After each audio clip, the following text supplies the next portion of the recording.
ఓం సాయిరామ్. శ్రీ సచ్చిదానంద సమర్థ సద్గురు సాయినాథ్ మహారాజ్ కీ జై. మన సాయి కుటుంబ సభ్యులందరికీ నమస్కారం అండి. ఎలా ఉన్నారు, ఏం చేస్తున్నారు? మీరందరూ కూడా సంతోషంగా, క్షేమంగా, ఆరోగ్యంగా ఉండాలని, సాయినాథుని యొక్క ఆశీస్సులు మనపై ఎప్పుడూ ఉండాలని మనస్ఫూర్తిగా ఆ సాయిని వేడుకుంటూ ఈరోజు వీడియోను మొదలు పెడుతున్నాను. ఈరోజు వీడియోలో బాబాగారి సందేశం ఏమిటి అంటే, పరిష్కారం కోసం అడిగావు కదా, అలాగే పరిష్కారం కోసం ఎదురు చూస్తూ ఉన్నావు కదా, మరి నేను చెప్పే మాటను వినకుండా అశ్రద్ధ చూపితే ఎలా? నేను చెప్పే మాటను 2 నిమిషాలు విను, తప్పకుండా నీకు పరిష్కారం దొరుకుతుందంటున్నారు. మరి ఈ సందేశంలో ఉన్నటువంటి పరమార్థం ఏమిటో తప్పకుండా తెలుసుకుందామండి. అంతకన్నా ముందు మన ఛానల్ని ఎవరైనా కొత్తగా చూస్తున్నట్లయితే ఛానల్ని సబ్స్క్రైబ్ చేసుకుని, వీడియో కనుక నచ్చితే లైక్ చేసి సపోర్ట్ చేయండి ఫ్రెండ్స్. బాబాగారి సందేశం గురించి తెలుసుకుందాం. చూడు బిడ్డ, ఎన్నో రోజులుగా నీకు పరిష్కారం దొరకడం లేదని, పరిష్కారం కోసం ఎదురు చూస్తూ ఉన్నావు కదా, మరి ఇప్పుడైనా అశ్రద్ధ చేయకుండా నేను చెప్పే మాటలను పూర్తిగా ఒక్క 2 నిమిషాలు వింటే చాలు. నీకు నేనేం చెబుతున్నాననేది, అలాగే నీ సమస్య గురించి నీకు పరిష్కారం దొరకడం లేదని బాధపడుతూ ఉన్నావు కాబట్టి దాని గురించి కూడా నీకైతే మంచి ఒక సమాధానం అయితే నువ్వు తప్పకుండా పొందుతావు. ఇక ఆలస్యం చేయకుండా ఈ సాయి మాటను వినేందుకు నువ్వు సిద్ధంగా ఉన్నావు కదూ. ఈ లోకంలో నీకేది కావాలని ఎప్పుడూ కూడా ఆశించవద్దు, అలాగే మరేది కూడా కోరవద్దు. ఇంకేదో కావాలనుకొని తపన పడవద్దు.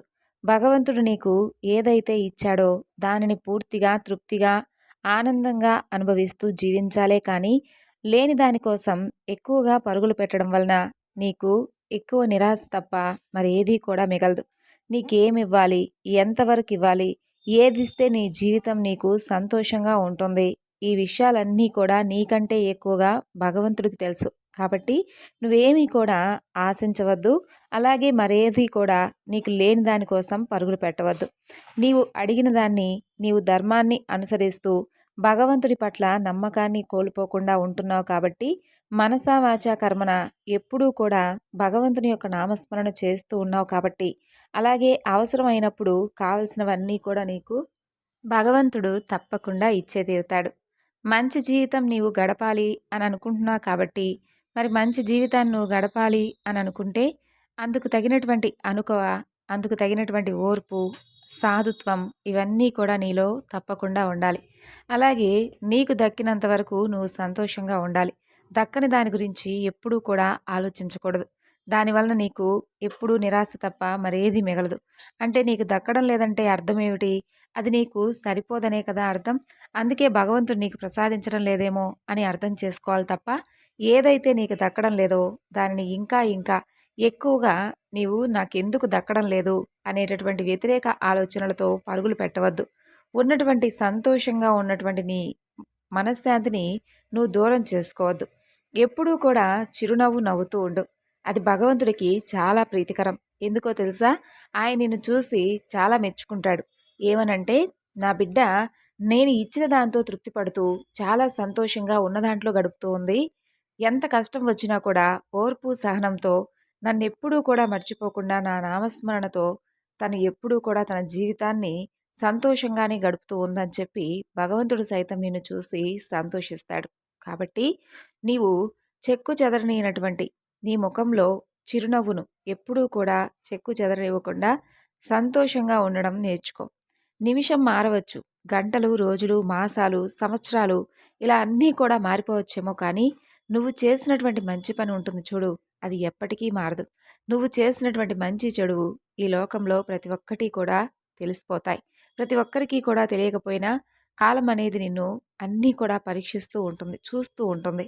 చెడ్డ పని వెంటాడుతూ ఉంటే మంచి పని నిన్ను కాపాడుతూ వస్తుంది.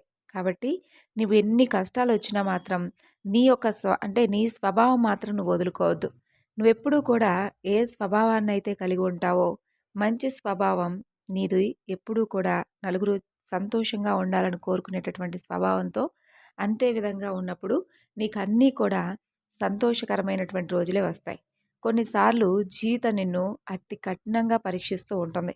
నీ బలహీనతను కూడా భయపెట్టాలని, అలాగే నిన్ను ఇంకా ఇంకా పరీక్షలకు గురి చేయాలని ఎన్నో రకాలుగా నిన్ను కష్టపెడుతూ ఉంటుంది.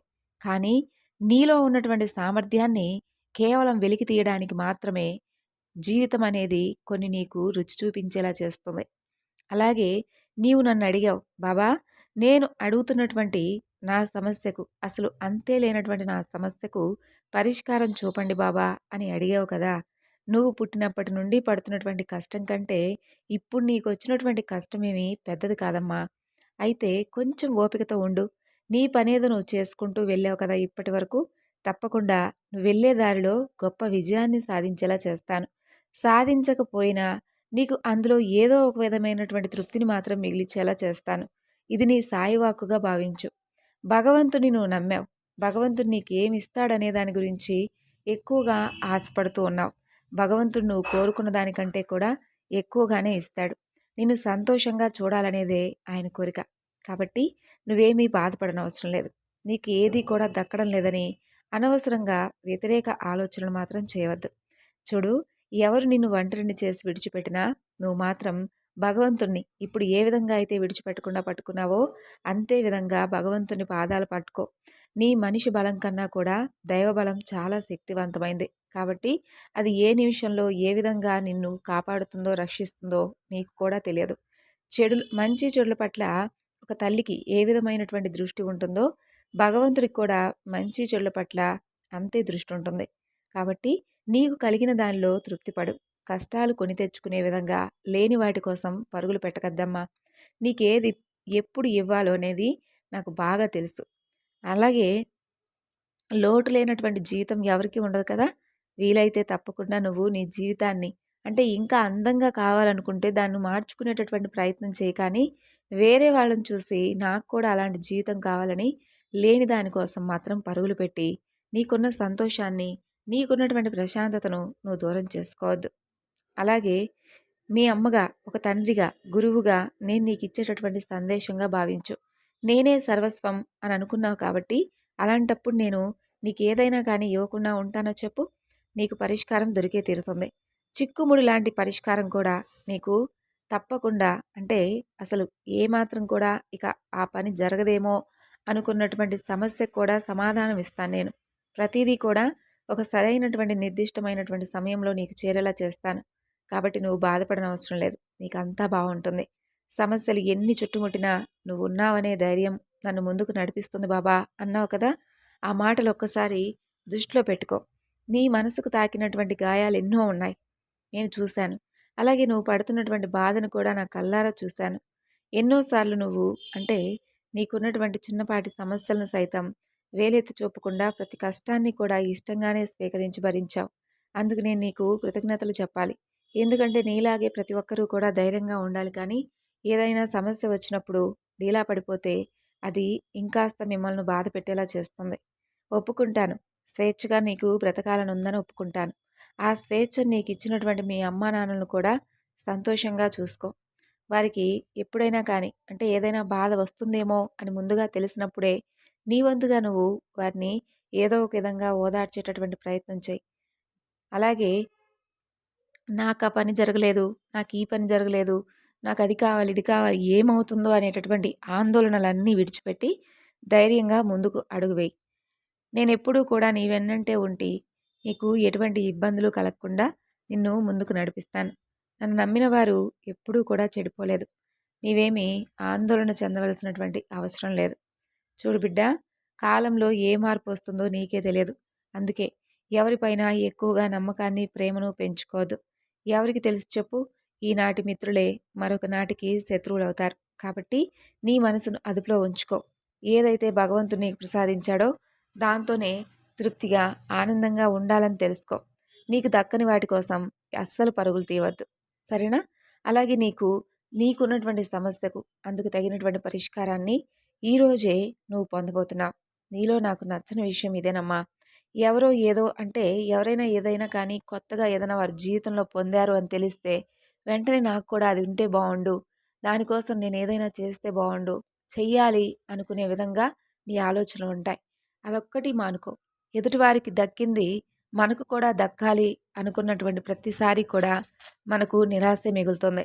మనకుగా మన కష్టంతోనో లేదంటే మన అదృష్టం వలన వచ్చిన దాని గురించి మనం తృప్తి పడాలి.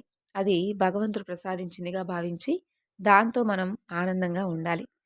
నీకేదైనా తప్పుగా అనిపిస్తే, ఈ బాబా మాటలు కాస్త కఠినంగా అనిపిస్తే, నీకేమీ బాధ కలిగినా సరే తప్పకుండా నీ మనసులో ఉన్నటువంటి భావాన్ని కూడా నాకు తెలియజేయి. విన్నారు కదండి బాబాగారి సందేశం. ఈ సందేశం మీ అందరికీ నచ్చిందనుకుంటున్నాను. నచ్చితే తప్పకుండా మరికొంతమందికి షేర్ చేయండి. మరొక చక్కని బాబాగారి సందేశంతో మరలా కలుసుకుందాం. అంతవరకు నమస్కారం. ఓం సాయిరాం. సర్వే జనా సుఖినో భవంతు.